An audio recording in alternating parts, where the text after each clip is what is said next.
Okay, morning everybody. So today we are going to be looking at Beatrice Garland's poem Kamikaze. As usual, I'm going to be taking you through some of the key contextual factors and some of the key ideas behind the poem before we start delving deeper into Garland's use of language and looking at how she uses language and uses various poetic techniques in order to convey her ideas. So I'm not going to be delving too deeply into a lot of contextual information in this video about what it was to be a kamikaze pilot. I'm just going to kind of go over the basic key facts that I would say you need to know. However, this is a really, really fascinating topic, and the more that you research, the more that you look into the history and the traditions of kamikaze pilots, I think that that can really enhance your understanding of this poem. So if this is one that interests you, if you like this poem, if you are engaged in this subject matter, I would really, really recommend just going and doing that little bit of extra research and doing that little bit of extra wider reading, because I've seen some really fascinating analysis of this poem in the past from students who, you know, took the time to explore the historical context a little bit more, and I think it is a poem that really rewards deeper and deeper reading. Okay, so first of all then, looking at the kind of the big idea, the key concept which underpins this poem then. So I've just made some notes up here as usual. This is your kind of central idea, or this is my interpretation of the poem's central concept. Garland uses kamikaze to explore the internal conflict of a Japanese kamikaze pilot during World War II. The pilot's choice not to fulfill his mission causes society to ostracize him. In this part of the poem, towards the end of the poem that is, Garland explores the stigma faced by pilots deemed to have dishonoured their country. Okay, so as I'm sure that you're aware, the purpose and the mission of kamikaze pilots during the Second World War was to fly and to crash planes deliberately into enemy ships in what was called a body attack. So the planes would be loaded up with a combination of explosives and bombs and torpedoes, and as the pilots were crashing these planes directly into their targets, this led to, you know, greater accuracy and greater destruction caused as a result. Now, it's quite important to understand when we look at this poem that the kind of pressure that pilots would have felt to engage in these attacks, if they were chosen, was really quite extreme, and it was a result of a number of factors. In particular, deeply ingrained within Japanese military culture at the time that this poem is set, during World War II, were these values that dated back to the samurai era.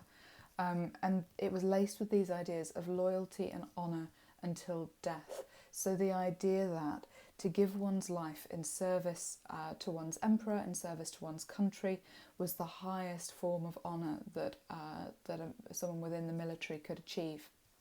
So you will probably see, you may have heard about pilots volunteering for these missions. The reality is that often they were placed under significant and quite extreme pressure, and were exposed to significant amounts of propaganda in order to rally their spirits to go through with these missions. Because the reality is, you know, no matter your sense of honour and glory, no matter your feelings of duty to one's country, to purposefully give one's life in a suicide attack requires really, really deep conviction that it was the morally right thing to do.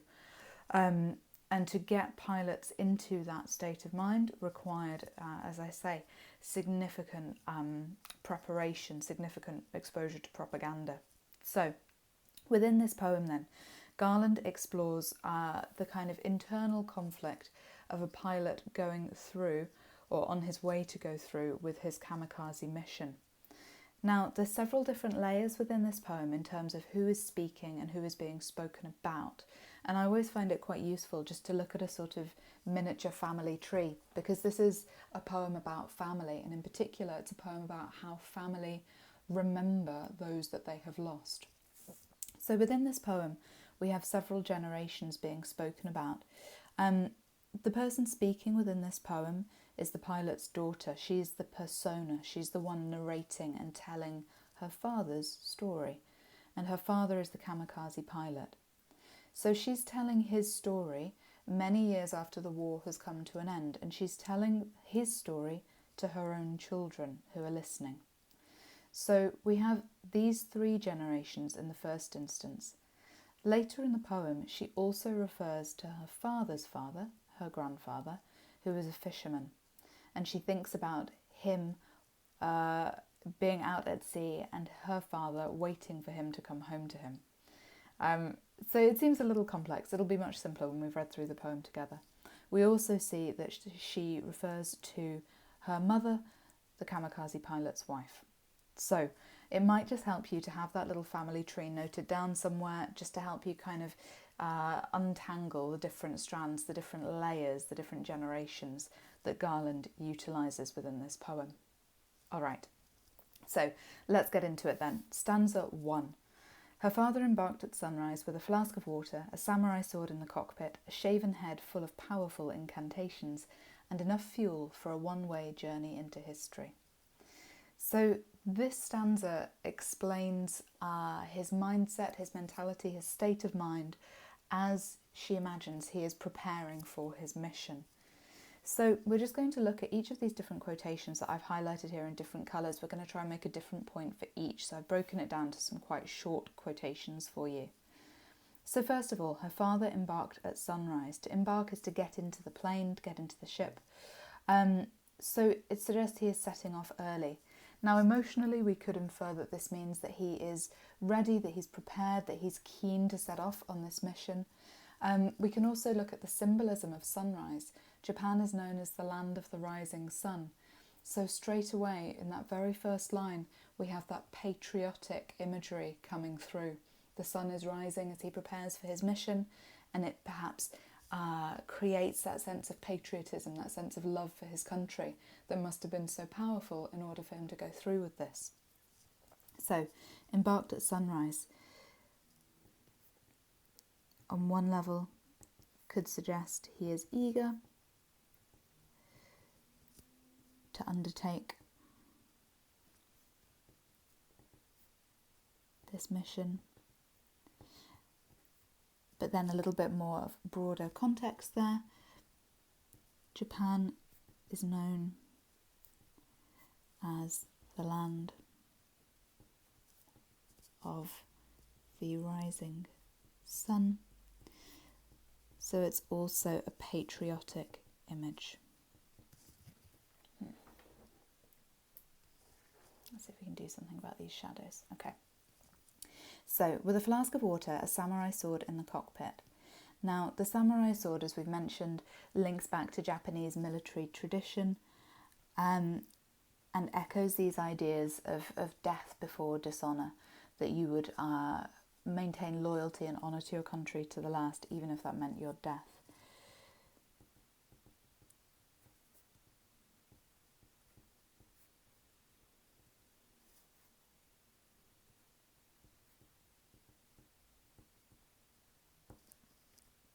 So it's this connection to his past, then to his history.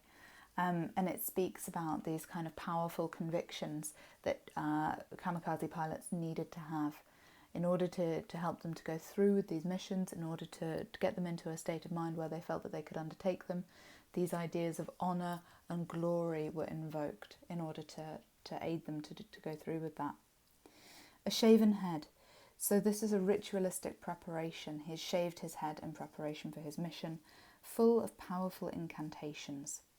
Now, there are some really fascinating videos. If you want to look on YouTube, you can see the interviews and the testimony of kamikaze pilots who either they didn't go through with their missions for various reasons, or the war came to an end before they were due to go out on their mission. But they talk about the way that they felt about their country, the way that they felt about their missions, the way they felt about what they had to do. And what many of them talk about is this idea of being remembered in infinite glory. That those soldiers who would go through, those pilots who would go through with these kamikaze missions, would be remembered eternally by the generations to come for their sacrifice. So this is a really powerful concept. If you believe that your sacrifice, that your undertaking is going to result in you remembered in infinite, eternal glory, that creates a sense of opportunity to die in a meaningful, powerful way. And this is echoed in this last line. enough fuel for a one-way journey into history. A journey into history, a journey into the history books, into being remembered forever. So we have this sense of ritualistic preparation and powerful incantations could relate then to this idea of propaganda, the ideas of things that these soldiers would have been told in order to help them go through these missions. Now, enough fuel for a one-way journey. Of course, it's one way because he won't be coming back if his mission is successful. And a journey into history recalls this idea then of infinite glory.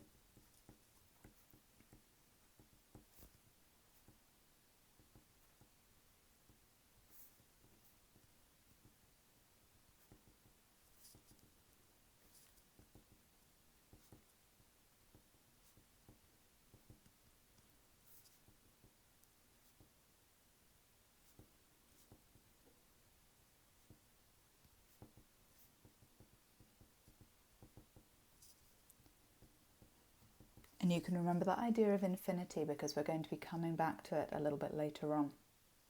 Okay, so in the second stanza, we have this slight little shift as Garland introduces the person speaking. So in the first stanza, the focus is on the father. We have that hint, her father, who is going to be speaking, but halfway there, she thought, recounting it later to her children. So this, we realise, isn't a precise, exact, accurate reflection of what may have happened. This is what the persona thinks may have happened. So she is imagining the chain of events that lead to, ultimately, her father choosing not to go through with his mission. And we start to wonder as an audience, well, why is it just she thought? Why is it not she said? Why does she not know exactly the circumstances? And we'll find out a little bit later why that is. So, halfway there, she thought, recounting it later to her children. So, the persona is attempting to get inside her father's head, to understand and empathise with what her father might have been thinking and feeling at that time. And you can imagine the sense of fear, conflict, doubt, all of those different conflicting emotions running through one's mind as you're about to undertake such an extraordinary mission and to give your life away. You would have to be absolutely certain. So she begins to consider the idea that doubt may have crept in. So the persona attempts to empathise with her father's emotions. Thought suggests a lack of certainty, of clarity. So she doesn't know exactly what he was thinking. She only has her best impression, her best guess at what he must have been going through. And she's recounting it later to her own children. So we have this sense of generational storytelling here. He must have looked far down at the little fishing boats strung out like bunting on a green-blue translucent sea. Now, in a moment we'll understand the connection that the pilot has with these fishing boats, but we talked already about the fact that his father was a fisherman. So we have that sense that he is perhaps beginning to remember, that the sight of these fishing boats triggers in him this memory. Now, Garland here uses this simile, strung out like bunting. Now, bunting, I'm sure you know, is these little chains of tiny flags that you would see often at children's birthday parties in this country and celebrations. So it's an image of celebration and really simple, childlike beauty. There's something very innocent about this as a symbol, which is quite at odds with the quite harsh reality of the mission that he's going through. And they're strung out like bunting on a green-blue translucent sea. So we have these mixed ideas here. We have ideas about memory, about perhaps childhood in that choice of simile, and then the beauty, the simple natural imagery of green-blue translucent sea. So let's break this down a little bit. He must have looked far down at the little fishing boats. So little fishing boats is perhaps the image that prompts him to think of his own father.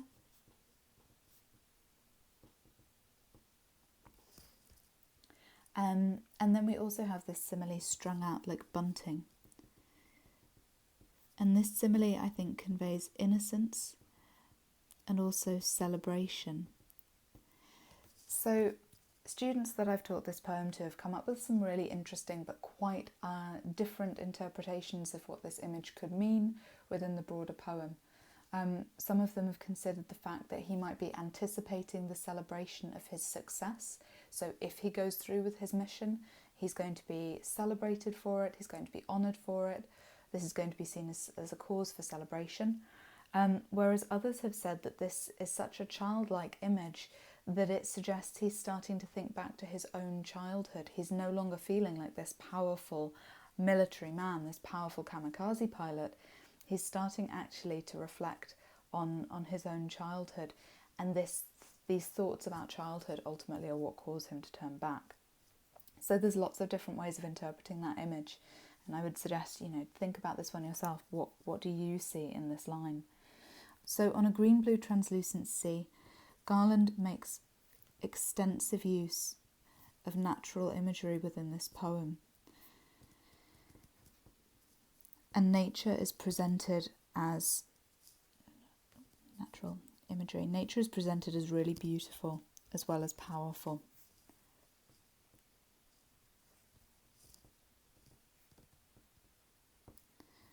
So green-blue translucent sea, that beauty. And beneath them, so beneath these little fishing boats, arcing in swathes like a huge flag waved first one way, then the other in a figure of 8, the dark shoals of fishes. So we know that these lines, these images about fish, about fishing, all connect back to the pilot's father, who is a fisherman. But there's other things going on here as well. Look at this line, arcing in swathes. Arcing means they're looping, they're moving in arc shapes. And swathes, these huge groups of fish. If you've seen any footage of shoals of fish swimming underwater, you know that they move all as one. So arcing in swathes like a huge flag wave first one way, then another in a figure of 8. So in this shape. Now, there are a lot of different images that Garland is playing with here, I think. So arcing in swathes. Now, first of all, we might think about the way in which all of the fish move together, move as one. And we might think about that reflecting perhaps the solidarity and the sense of unity amongst the Japanese people, the idea that, society was thinking collectively about the good in the mission that he was about to go through with. But we might also think about this image like a huge flag waved first one way, then the other. Now, if you're waving a flag during war, often that can be a symbol of patriotism, flag waving, showing off your country's pride. So this could be seen as an image of patriotism, that he thinks of this as being like a huge flag. But also, if you're waving a flag, this can also mean that you are surrendering. And ultimately, this is what did happen to Japan in World War II. They surrendered. So this image of this flag waving first one way and then the other has different layers to it. But it could also mean surrender. Now, I love this next idea. A student of mine this year came up with this, and I just thought that this was absolutely brilliant. Waved first one way and then the other in a figure of 8. If you look at that shape, that is the symbol of infinity, isn't it? And if we think back about that first stanza, this idea of a one-way journey into history, that idea of being remembered in infinite glory, we have this layering of imagery here, because this could also recall his desire to be remembered in infinite glory.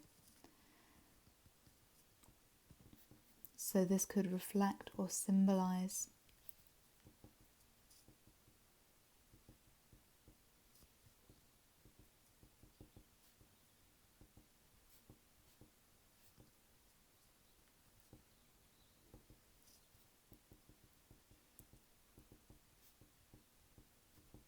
Now, if you want to talk about this idea, you obviously need to go a little bit more in depth than what I've just written there and talk about how the figure of 8, that phrase recalls the infinity sign. You're going to want to break it down a little bit more, but hopefully that's given you that spark of an idea to talk about that concept. The dark shoals of fishes, flashing silver as their bellies swivel towards the sun.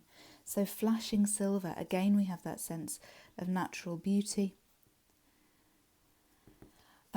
But this idea of their bellies swivelling towards the sun in the animal kingdom, an animal that exposes its belly, this is a gesture of submission, a gesture of giving in. So again, we just have these very subtle allusions perhaps to the idea of surrender. So their bellies swiveled. That gesture of submission. So giving in to something or someone more powerful than you are submitting, you are being submissive. Their bellies swivel towards the sun.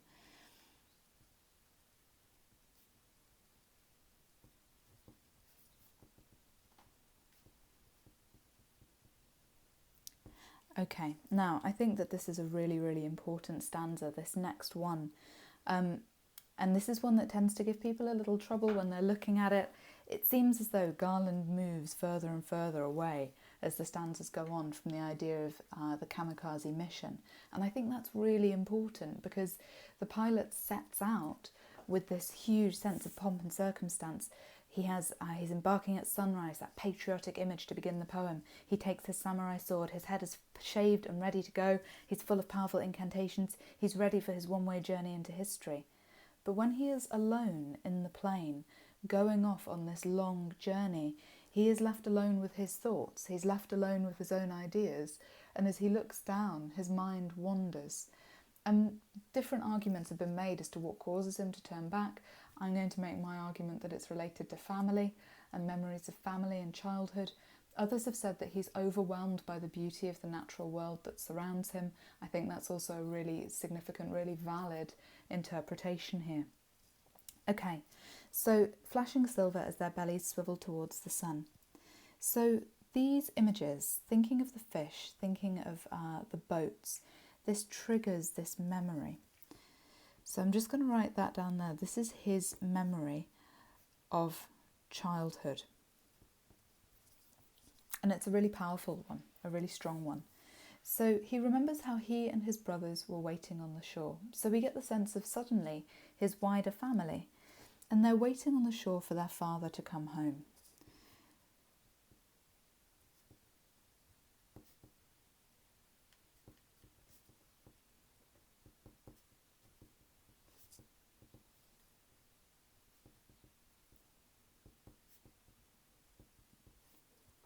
And while he and his brothers are waiting on the shore, they build cairns of pearl grey pebbles. Now, cairns is a really specific, unusual choice of word. It should stand out at you a little bit here. Now, what this simply, literally means is that he and his brothers built little piles of pebbles near the surf, near the waves breaking on the shore, and they see which pile of stones manages to stand up for the longest against the waves trying to push them down, trying to wash them down. Now, cairns doesn't only mean piles. A cairn is also a stone or pile of stones used to mark a grave. So these cairns of pearl grey pebbles, they're not just piles of rocks, they're also an image of death, but an image of remembrance, of a death being marked, a death being remembered. So they build cairns of pearl grey pebbles to see who's withstood longest the turbulent inrush of breakers. So the literal meaning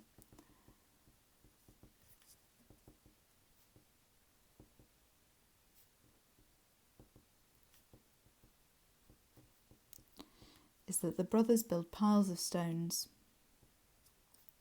to see whose lasts longest in the waves breaking on the shore.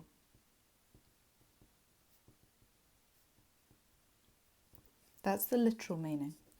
And this is something that they do as they wait for their father's boat to be brought home safely. So picture this scene for a moment. Young children, young boys, waiting for their father's safe return, because if you're going out fishing every day, you could encounter a storm, you could encounter some kind of danger, the boat could sink, he could drown. Every single day, they wait for him to come back safely. Now, let's just pause and reflect for a moment on the fact that if we look back at our family tree, the pilot, as we're about to find out, has a wife and he has a daughter. Not only that, but it's implied he has several children, because she refers to we children in the second to last stanza. So we know he has his own children, and he is now thinking about when he was a child, waiting for his father to come home safely, which we're about to see his father did.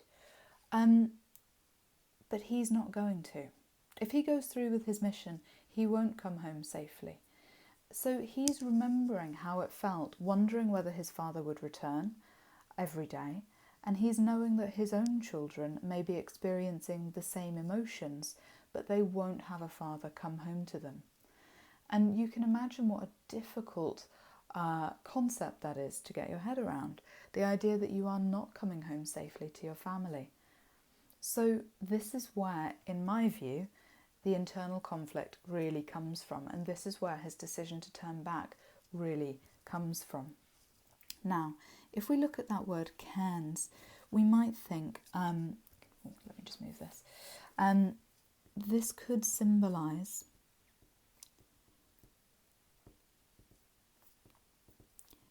his awareness of his imminent death, his death that is about to take place.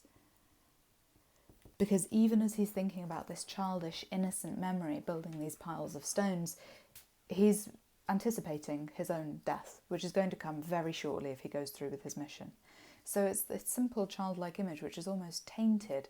It's affected the way that he's thinking about it, because he sees not piles of stones but cairns. So it could symbolise his awareness of his imminent death.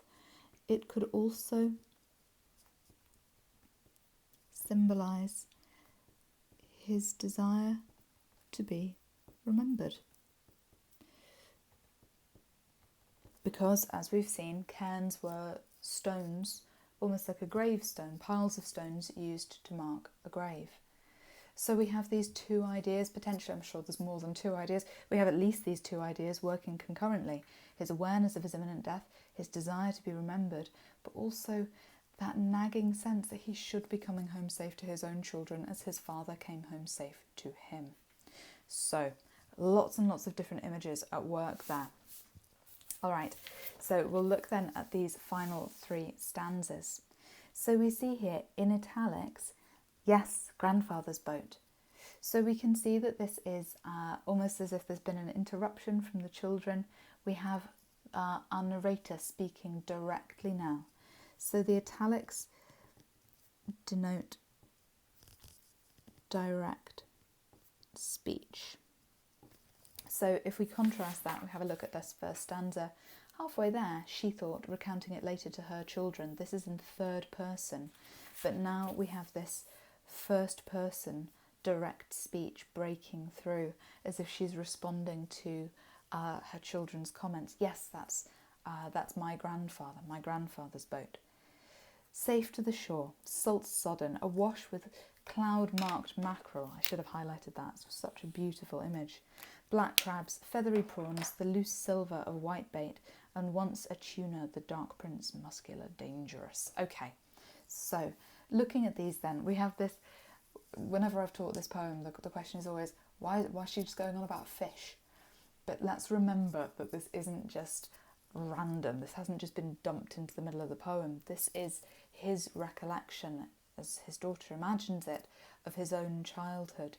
His father coming home with this bounty of fish, representing again, perhaps, the beauty of nature.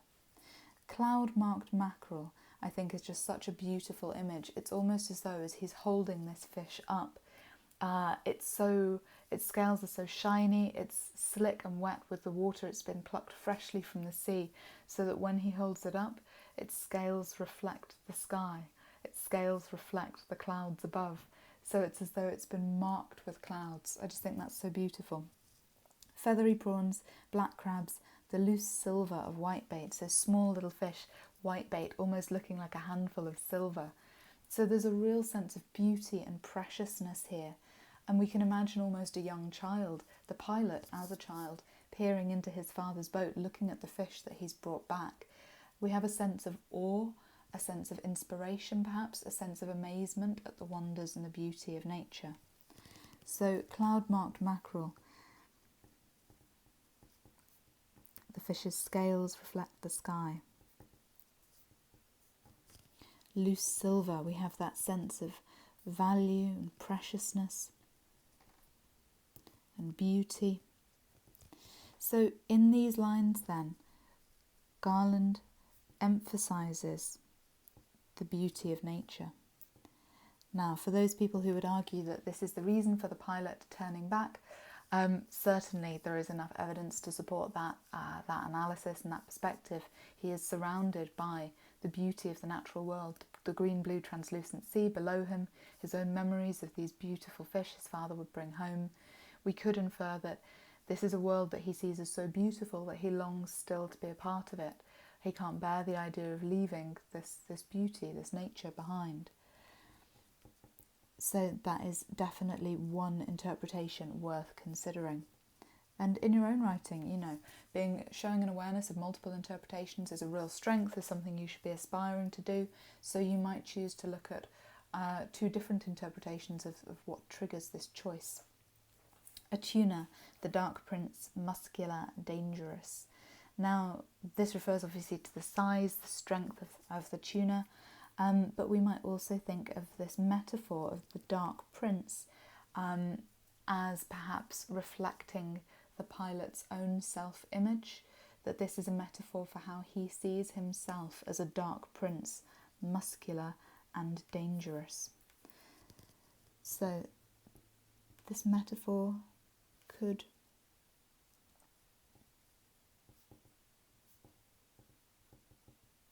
reflect the pilot's self-perception. Muscular and dangerous is almost military language. And this is the last line that relates to these ideas about nature. So it's almost as though perhaps this is the final image that's going through his mind. We get that sense again of that internal conflict, the beauty and the gentleness of the other fish contrasted with the sort of dangerousness and the perhaps violence almost of this one.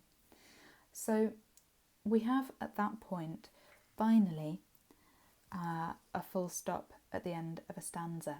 Now let's just look back and we see there are no full stops. This entire 4 stanzas here, we just have enjambment the whole way through, commas and no full stops. And then at this point we do. And this full stop here marks a shift, as in these final 2 stanzas we see, it's almost like we've jumped forward in time. We see what happens when he is returned home to his family. So this full stop here marks the end of 5 stanzas of enjambment and denotes a shift in time. We move forward to the time of the pilot's return home. I hope that makes sense. So we've jumped forwards in time now, and you can see all of this is in, up until these last 2 lines, is in italics. So all of this is from a first person perspective, and then we shift back to third in those last 2 lines. So these 2 stanzas deal with the aftermath of the pilot's decision. Okay, I'm just going to note that down here. The aftermath of the pilot's decision to turn back. So these are the consequences that he faces. Now, if we kind of continue with this idea that the reason that he turned back was because of a desire to be with his family, as is perhaps hinted when he considers himself waiting for his own father to come home. We might think he is empathising with the children that he himself has been leaving behind and his desire to come back to them. If we look at it in that sense, we might just think then, what does he come back to? Because though he came back, my mother never spoke again in his presence, nor did she meet his eyes. So, never spoke again in his presence, to me suggests the withholding of love or affection. And then, nor did she meet his eyes, really suggests a powerful sense of shame. She can't bear to look at him. She won't look at him in the eye. She doesn't treat him like he is a person any longer. And this is, essentially, this is caused by the fact that he has not gone through with his mission. He's not fulfilled his honour to his country. He's not done his duty to his emperor. And therefore, he is seen as dishonourable. So, nor did she meet his eyes. So, she experiences shame at his dishonour. So, a really nice big concept that you could bring out here is the impact of conflict upon family. Think about poppies. Within poppies, we see the relationship between mother and son disrupted by war and the longing for the mother to be reunited with her son. Here, we see how conflict again has torn a family apart. We see the pilot who has longed to return to his family, but who is rejected by them because of these incredibly powerful social forces that were working on them. This sense that they needed to feel pride in him, but in order for that to happen, he needed to go through with a suicide mission. So we see the real conflict that moves from the military sphere to the domestic sphere. There is conflict in war, but there is also within this poem conflict at home when he comes back. And the neighbours too, they treated him as though he no longer existed. So not only is he isolated from his family, he's isolated from society. He is ostracised and shunned. Only we children still chatted and laughed. Only we children. So this becomes then the only group of people who are willing to speak to him as normal. Chattered and laughed suggests innocence and lack of understanding. They simply are happy to have their father home. They chatter and laugh until these social forces come to work on them as well, till gradually we too learn to be silent. So this is the real tragedy of this poem, is that the pilot returns home to his family that he loves, but they isolate themselves from him and they isolate him until we have this final pair of lines suggesting that he is experiencing almost a living death. To live as though he had never returned, that this was no longer the father we loved. And we have again that full stop. It's creating this sense of finality and solemnity. So we too learned to be silent. So society's influence on the young there. This is the way that society teaches them to behave, to live as though he had never returned, that this was no longer the father we loved. So the children treat him, or treat their father, as a stranger. And here I think we have a sense, really, of guilt and regret. So Garland in these final stanzas is exploring the stigma that these returning pilots would have felt and would have experienced. This sense that they hadn't done their duty, they hadn't done what was expected of them, and therefore were treated very harshly. They were socially punished by the societies that they lived in. Now, it was only quite a long time after the war that these pilot stories began to be told, that these experiences, that these emotions began to be expressed, whereas previously they had been suppressed, they'd been repressed from telling these stories. So we have then the sense of society working through the pain and the suffering of the war, and unpicking some of these more complex stories. But we also have very much the sense that there is a reckoning taking place here. The daughter is coming to terms with the way in which she treated her father, and we have a sense of regret because she doesn't know his story. He has passed away, and she doesn't truly know what caused him to go through with his decision. She doesn't really understand what he was experiencing because he didn't tell her, because he couldn't. So in these last two lines, sometimes she said he must have wondered which had been the better way to die. This implies that he has experienced a sort of living death.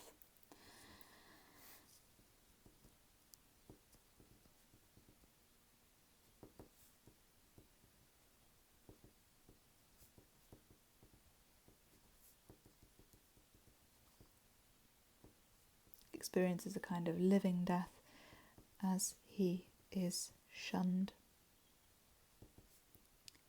and ignored. He could have died and been remembered with honour, glory and respect. So this is this real, I think in these final two lines we have that shift back to third person, and it's almost like a camera zooming out to take in the bigger picture. Sometimes she said he must have wondered which had been the better way to die. I think we have that shift to third person there to really focus our attention in on this final consideration that she has, as though she thinks he was questioning whether he made the right choice. Had he gone through with his kamikaze mission, he could have died and been remembered with honour, glory and respect. But actually, she implies this was a kind of death itself. With his family, he experiences a kind of living death as he is shunned and ignored. So, a really stunning poem, this one, I think, that rewards real depth of analysis. The longer I look at it, the more I see with this poem, and I think if this is one, and it hasn't come up yet in the exam, if this is the poem that you were to be given, this is an absolute gift of a poem. Okay, I hope that really helped. If you have any questions, just let me know. If you want me to look at anything else in particular, just drop me a comment or a message and I'll see if I can get onto that pretty soon. Okay, I hope that that's been useful to you. Thanks a lot for listening and good luck with all of your revision.